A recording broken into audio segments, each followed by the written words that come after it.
I wanted to make people feel good. Doing theater, there's nothing like it.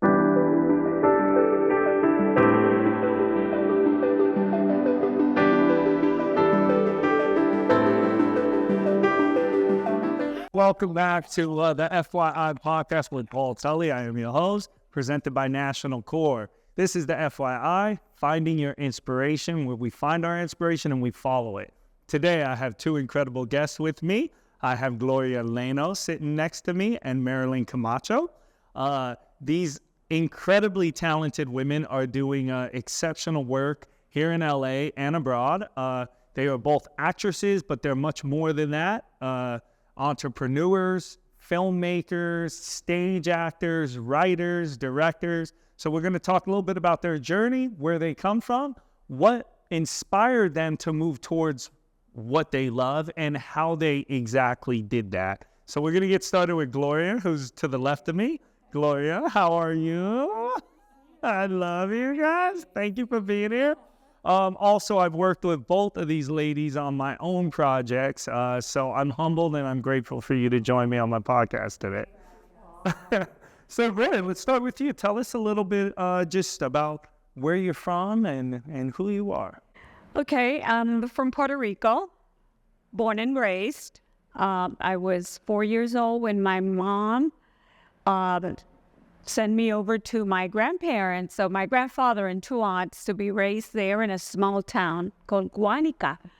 It was about 10,000 people back then, and that's basically where I grew up. And then I would go from Puerto Rico to New York during summer and holidays to go visit my mom and dad. They were separated. And then I always felt different because, first, because I wasn't raised by them, by my actual biological parents. And second, because I always felt that I wasn't like the average child running around. There was something that always made me feel different. And I went to school in Puerto Rico, and I excelled. I graduated with straight honors, and then I decided I wanted to go to college. Well, actually, I didn't decide. My grandfather made me. And his father came from a small town in Italy called Castello Laino. Wow. And he married a Puerto Rican dark-skinned mulata. Yeah, so here we are. You know, I'm raised by these very strict people. So I would go to New York and I would just go wild. Because my mom lived on 43rd Street and between 8th and 9th Avenue. Hell's Kitchen. Hell's Kitchen. It was the theater district. Yeah. So I remember as a little kid just going and watching the actors go into rehearsal. And I'm being like, oh my God. It was such a wonderful time. But going back to college, the college days, I decided to go to college and follow my grandfather's dream of having a doctor in the family. So I studied occupational therapy. That was the closest I could get to being a doctor. So I thought, okay, because my heart was not into science and all that, even though I excelled in most subjects, right, in school. But anyway, after that, I went to do an internship in the States because I went to the University of Puerto Rico. And in that internship in Florida, I met my first husband. And at 20, I decided to get married. And I flew to the Middle East, to Jordan, not knowing anybody. Wow. I was very young. We were married. And that's when I had my first child. I have two children from this marriage. So I started learning how to speak Arabic right away. Wow. I was there 3 months, and I remember my ex-husband had a farm where he grew olives and almonds. So I would go with the villagers and learn how to speak Arabic, just writing it phonetically. And I learned that language, and it's interesting. And I lived there for a long time. And that was part of my kind of like starting to feel better about belonging. So then life happened, and I like the arts a lot, and I believe that that's a gift that God gave me, and I believe that when God gives you a gift or your higher power, it doesn't matter, it could be God, higher power, whatever it is, that it's a gift, and you should take it. But at the same time, when you take it, you should give it back. Yeah. And that's where I started getting into jobs that were not necessarily in the arts, but there were jobs where I could be of service to other people. So I started getting into like human resources. And then my first job in human resources, it was at a hotel in Jordan. And it was the opening of the hotel, and I started recruiting people from the villages, and they would be so grateful. And then many years later, like 20 years later, I remember going to a hotel, and I was at a party, and it was a banquet, and I heard my name, and Miss Gloria, and I looked, and this guy comes to me, and he says, you don't remember me, but you gave me my first job. And he was from a small village. He had no money, but I saw such good in him. And he wanted this job so bad, and he needed it so much that I offered him the job. And he told me, you gave me a job many years ago, and then now I'm the chef here. He became the chef, the manager of this huge hotel. And all of a sudden, I changed this person's life, and it made me feel that that was my reward, to know that I not just changed his life, but consequently the lives of the other people around him. Absolutely. You're both artists, and I wanted to know if you doing that and the feeling you got from helping this guy, did that lead you more towards this? Was that one of the pivotal where you wanted to be an artist, or did you know yet you were an artist? Yes, I actually knew when I was probably around 8 years of age. In our backyard, I would set up little chairs and create these little like theater pieces and stuff. But I was always the lead, and I was always the director, okay? And but I knew it was something that was in me.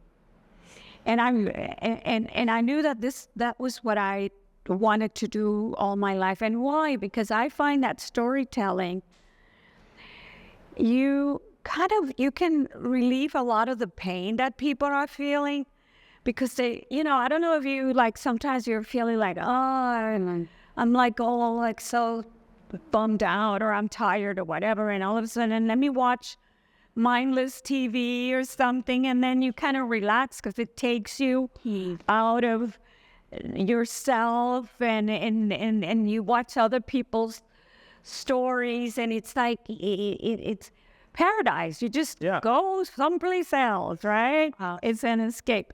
And I always wanted to make people feel good. That was one of the things I knew as a child, that I wanted to make people feel good.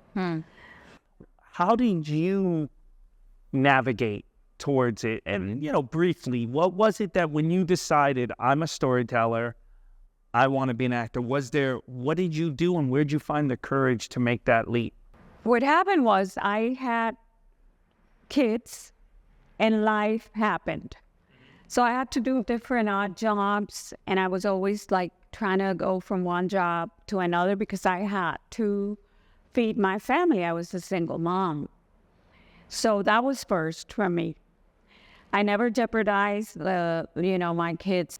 I put my career on hold, but I found other ways to express myself.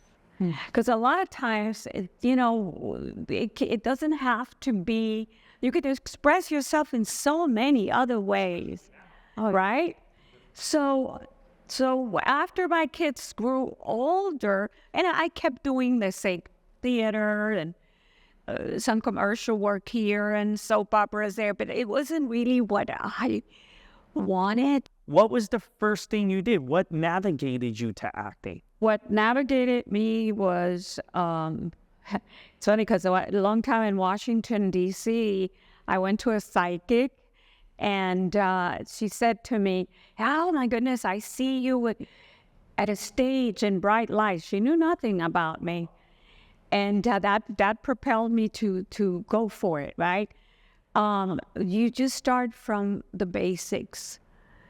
There, a lot of times I didn't have money to like go to a class, but there was so much opportunity, so many free workshops that teach you how to, let's say, start in the industry. There are so many. You go to YouTube, it's loaded with ideas. Yes, and if you have a friend, ask for help. There's places where you go, like Actors Access, casting networks. You put a picture. It doesn't have to be a headshot. Stay away from scams. Go to casting to find out. Put on Google casting directors, and they all have these like. Yeah, there's things like Actors Access. This is an acting database. If you Google it, you go into, and it self-navigates now. It's not like 30 years ago when people were looking to act. So for anybody watching that, it's like, you know what? I think I have a good look for commercials, or I think I have a talent. You do. Everybody has it. There is no people born with the talent to be a star. Everybody has it. You just got to want it. I want to slide over to Marilyn. I want to talk a little bit about Marilyn Camacho and where are you from, and tell us your story. Well, I was born and raised on the south side of Chicago. Both of my parents are also from Puerto Rico, from Yauco, and they pretty much raised all my brothers and sisters. I'm the middle child of 8. I grew up watching, my brothers were when my oldest brother, he was into Bruce Lee and like watching all these classic movies. My dad liked Westerns. I grew up with all these, just so many different elements in the house. And it was just really cool to have that. I think as a young child, I was always a drama queen. I will say this because I was always the one with the most flair in the house. I was always dramatic. I was always, singing around the house. I would play out scenes in my mind, and my brother said, "Lily, hurry, go to sleep." I used to get yelled at every night. Yeah. So I had all of that, growing up, and then when I started going to school, if there was anything performance-wise that like the teacher would do, I was always the first one to get up, I want to do it. And then we were lucky enough back then to be involved in the YMCA. My mother always had us in the YMCA during the summer. So they would always have a talent show, and I was always up there. I was either singing, acting something out. When I got to high school, and I would say towards the 7th, 8th grade, that's when I started getting into sports. So in school, I was in the gospel choir, so I was singing after school, but then I was also playing basketball. And the basketball ended up taking me into college because the rest of our coach, he coached our grammar school, and then also to high school. And ended up going, he was also coaching the high school team of Curie on the south side of Chicago that I ended up going to. Oh, okay. So I was playing ball. And that was what I was doing. Even though the school I went to was a performing arts high school, I took a drama class, but I didn't really take it as serious because in my mind, I'm like, I'm playing ball, And then something happened sophomore year. I ended up playing a really hard game in gym class because the girls kept throwing the ball at me. So I kept playing, and my gym teacher said, we're going to get Marilyn off the girls' team. We're going to throw her with the boys. So she ended up taking me over to the boys. They were so mad that I was playing with them. They made me play a super hard game. Really? And I didn't stretch when I went up to the locker room, and I ended up bending down. Next thing you know, I heard like the loudest pop I've ever heard in my life. Oh. So I totally dislocated my right leg. Oh. And that changed the game. Yeah. That changed the game for me because we went to the doctors. None of the doctors wanted to put it in place. Nobody wanted to touch it. It was so hard. It was 2 weeks of being at home. My parents had no idea what to do. And they're like, you're missing out on school. What the hell are we going to do? One day my mom comes home and she's like, get ready. And I'm like, okay. So I get ready. And she's like, I'm going to take you to somebody. So my mom worked at this factory. It's called Cintas, this uniform factory. And she worked with a lot of other Hispanic Latina women. And I guess there was like a Mexican lady, one of her friends, who told her about a healer that was in our neighborhood, and to go to her, that she would put my leg back in place for me. She put my leg back in place within 20 minutes. Wow. A miracle. And then Wow. Got a psychic, got a healer. amazing. It was amazing. And my teacher took us to go see a play. It was called Masterclass at the Drury Lane Theater. And it was a play about Maria Callas. And I got to tell you, I ended up sitting in the front row. The actress who played that role was phenomenal. She was amazing. And I remember watching her performance and being so utterly like engulfed and just amazed. She ended up getting off of the stage and she started talking to the students directly as part of the play. She came up to me and she started talking to me as if I was a student in her master class. And I remember turning beet red. I was intrigued, and at the same time I was horrified. I was so like scared of her, but I thought to myself, oh my God, somebody can create this type of these feelings Inside you. at the same time. Wow. I want to do that. So that was the moment. That was the moment. I said, I want to do that. And if she can do that to me, I know I can do that to probably anybody else that's in this stadium. And what power, you know, I mean, she brought me to the verge of tears. After that, I said, okay, and drama class, I started taking it serious, you know, and then started auditioning for the school plays, and I started getting roles. And then when it was time to graduate, I knew I wanted to go to college and study acting and directing. I knew that this was the path I wanted to go. So I to go through, and I ended up going. I studied in an intense program for 2.5 years. It was right outside of Chicago in Lake Forest. And then I decided I wanted to go back to the city because I missed the city, and I wanted to start getting into film.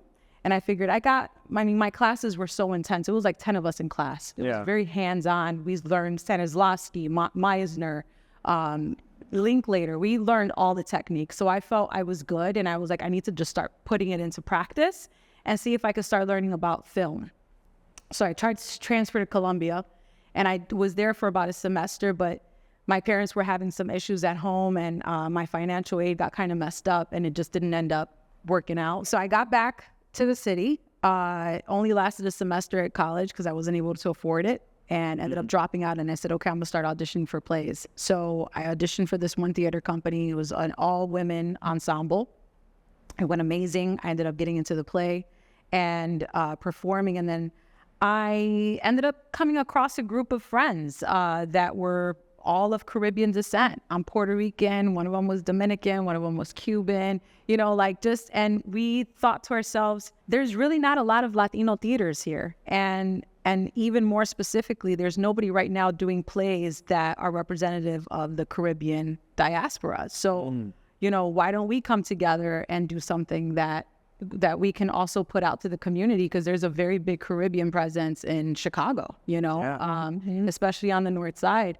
So we got together, we started this theater company called Urban Theater Company. That's actually how you and I ended up getting connected, because we performed the same play at the same time. That's nice. So performed. That's so great. Yeah. I co-founded a theater company in LA called Urban Theater Movement. Yep. And we didn't know each other, never heard of each other's companies, but Marilyn in Chicago co-founded a company called Urban Theater Company. And we're both producing a Miguel Pinheiro play, Short Eyes, the classic Short Eyes. Me in LA, them in Chicago. It's like, at the same time. And that's how we like. And that was our first play, our first production. I think that was your first. That wasn't our first. It was our third. Okay. But actually our fourth. We did Jose Rivera's Massacre, right? Nice. So it was our fourth production. Yeah. But still. Yeah. As long story short, ended up doing a whole season. We ended up getting the rights to all of Pinheiro's plays. We still have one more play of his that we have the rights to that we still need to do.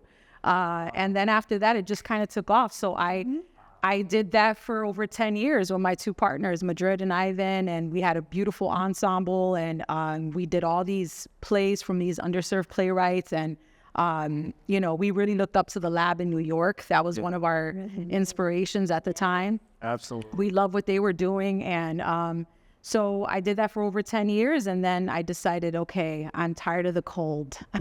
Yeah. Okay. Tell me now, like. And so, yeah, but, you know, doing theater, there's nothing like it. And I love it. That's my core. That's always going to be my heart. I do love TV and film and being able to do that, but there's nothing like live theater. Absolutely. Theater is the best. I wish we had all day. And I think we could all agree. I think all three of us would say we're definitely all theater people. For sure. We produce and work in theater. But we're going to talk about films for the last few minutes before we close out, because you two have collaborated on something very exciting. Yeah. I want you to tell us all about it. Okay, well, I wrote and produced and star in a short film called Two Dancers, One Love. It's a story of an older woman and a younger man who fall in love. Basically, they have secrets, and from those secrets, they grow, and they have this beautiful relationship, which is platonic.